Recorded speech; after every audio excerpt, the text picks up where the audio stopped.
দর্শক, আপনারা কি ভাবতে পারেন বিশ্বের সবচেয়ে শক্তিশালী দেশ আমেরিকার সবচেয়ে সুরক্ষিত দুর্গে কেউ ঢুকে তাদেরই অহংকার গুড়িয়ে দিতে পারে? যে আমেরিকা সারা দুনিয়াকে ভয় দেখিয়ে বেড়ায়, যাদের ডিফেন্স সিস্টেমকে বলা হয় অভেদ্য দেওয়াল, সেই আমেরিকার ঘাঁটিতে ঢুকে তাদের কোটি কোটি টাকার সম্পদ চোখের নিমেষেই ছাই করে দেয়া হয়েছে। আর সবচেয়ে অবাক করার বিষয় কি জানেন? এই ভয়ঙ্কর হামলার পর আমেরিকা পুরো চুপ। কেন? কি লুকাতে চাইছে তারা? ইরান শুধু আমেরিকার বুকেই কাঁপন ধরায়নি, বরং পুরো আরব দুনিয়াকে সোজা উট চড়ানোর যুগে ফিরিয়ে নিয়ে যাওয়ার যে হুমকি তারা দিয়েছিল, আজ তার ট্রেলার রিলিজ করে দিয়েছে। এই ভিডিওটা শেষ পর্যন্ত না দেখলে আপনারা বুঝতেই পারবেন না যে মধ্যপ্রাচ্যের মানচিত্র এবং বিশ্ব রাজনীতির সমীকরণ কিভাবে রাতারাতি বদলে যাচ্ছে। আমি গ্যারেন্টি দিচ্ছি, আজকের এই তথ্যগুলো শোনার পর জিওপলিটিক্স নিয়ে আপনার চিন্তা ভাবনা পুরোপুরি বদলে যাবে।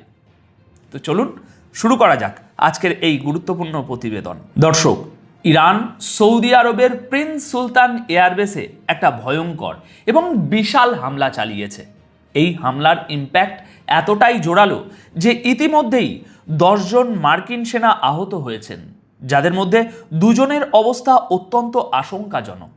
তবে এর চেয়েও বড় খবর হলো দর্শক, ডোনাল্ড ট্রাম্পের যে বিখ্যাত বিগ বিউটিফুল ট্যাঙ্কার রয়েছে, সেগুলোও এই হামলায় মারাত্মকভাবে ক্ষতিগ্রস্ত হয়েছে। অন্তত 3টি মার্কিন KC-135 স্ট্র্যাটো ট্যাঙ্কার আঘাত আনা হয়েছে।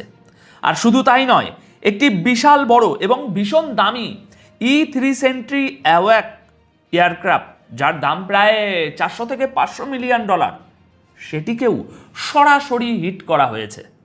দেখুন, এই হামলার মাধ্যমে ইরান শুধু সৌদি আরবকেই নয়, আমেরিকার অন্যান্য উপসাগরীয় মিত্র দেশগুলোকেও একটা কড়া বার্তা দিয়েছে।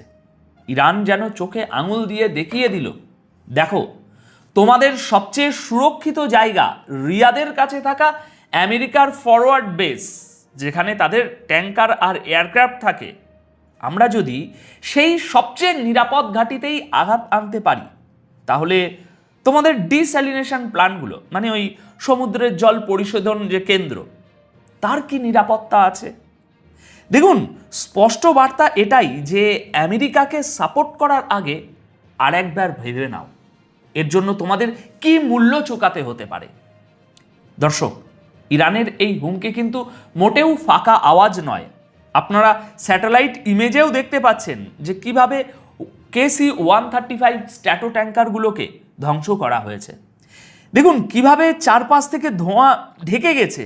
ডিফেন্স অ্যানালিসিসটাও এই স্যাটেলাইট ইমেজের বরাত দিয়ে বিষয়টি নিশ্চিত করেছেন। দর্শক, air and space force magazine, যেটি মার্কিন যুক্তরাষ্ট্রের এয়ারফোর্স এবং স্পেস ফোর্সের সাথে কাজ করে এবং সাধারণত যারা আমেরিকার পক্ষেই কথা বলে, তারাও আজ স্বীকার করে নিয়েছে যে বেশ কয়েকটি রিফিউলিং এয়ারক্রাফট এবং E-3 sentry command and control plane ক্ষতিগ্রস্ত হয়েছে। তাই যখন খোদ US এয়ারফোর্সের সাথে যুক্ত কোনো সংস্থা এমন কথা বলছে, তার মানে হামলার প্রভাব সত্যি মারাত্মক ছিল। দর্শক, ইরানিয়ান ফোর্স এই কোঅর্ডিনেটেড বা অত্যন্ত সুপরিকল্পিত হামলায় বহু ব্যালিস্টিক মিসাইল এবং ড্রোনের ব্যবহার করেছে। রিয়াদের একেবারে কাছে থাকা প্রিন্স সুলতান এয়ারবেস, যেখানে একসময় 200টি মার্কিন এয়ারক্রাফট সবসময় মোতায়েন থাকত, এটি হলো আমেরিকার অন্যতম সুরক্ষিত একটা ঘাঁটি। সুতরাং ভাবুন, রিয়াদ এবং এই এয়ারবেসের নিরাপত্তার জন্য ঠিক কতটা শক্তিশালী এয়ার ডিফেন্স সিস্টেম রয়েছে। কিন্তু সেই সব সুরক্ষা বলয় ভেদ করে ইরান এই হামলা চালিয়েছে। US সেন্ট্রাল কমান্ড সেন্টকম সাধারণত এমন কিছু হলে সাথে সাথে মিথ্যে বলে উড়িয়ে দিতে চলে আসে। কিন্তু অবাক করার বিষয় হলো, এখনো পর্যন্ত তাদের কোনো অফিসিয়াল বিবৃতি আসেনি।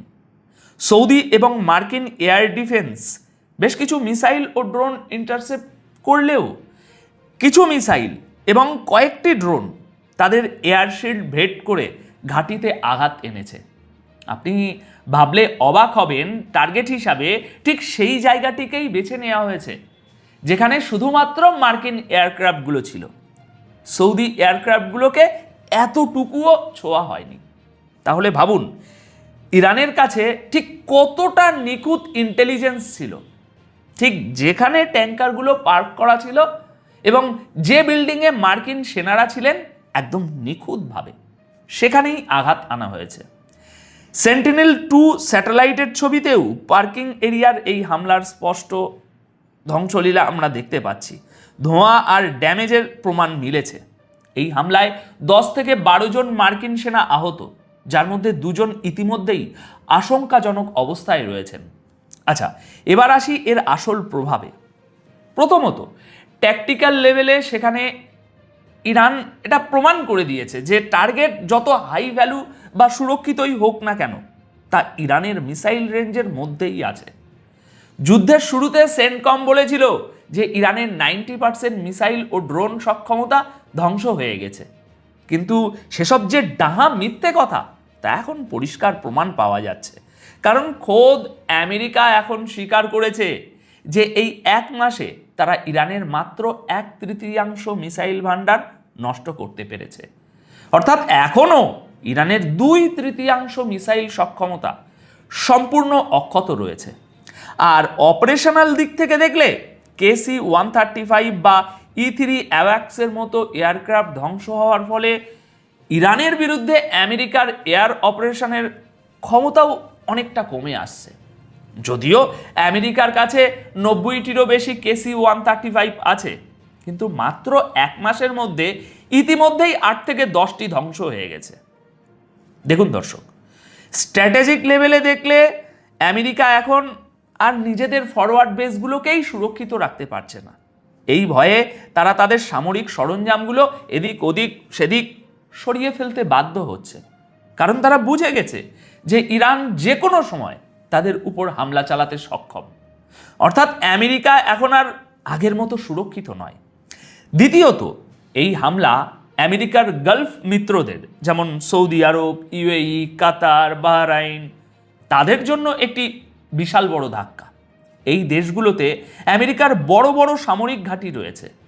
কাতারে আমেরিকার ফরওয়ার্ড বেস আছে, UAE-তে ফাইটার জেট ও ইন্টেলিজেন্স বেস আছে, আর বাহরাইনে রয়েছে US নেভির 5th ফ্লিট।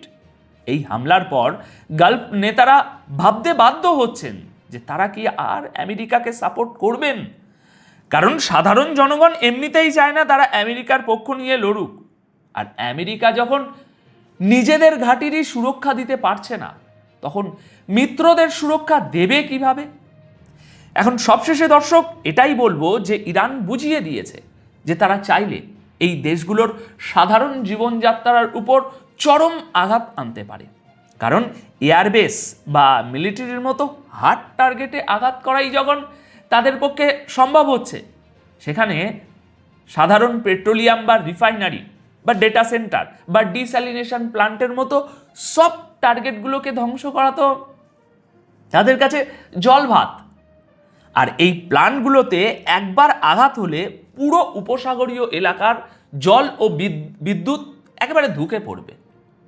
ইরান যখন হুমকি দেয় যে তারা গালফ দেশগুলোকে আবার উট চড়ানোর যুগে ফিরিয়ে নিয়ে যাবে, তখন সেটা কোনো ফাঁকা আওয়াজ নয়, এর মধ্যে যথেষ্ট দম আছে।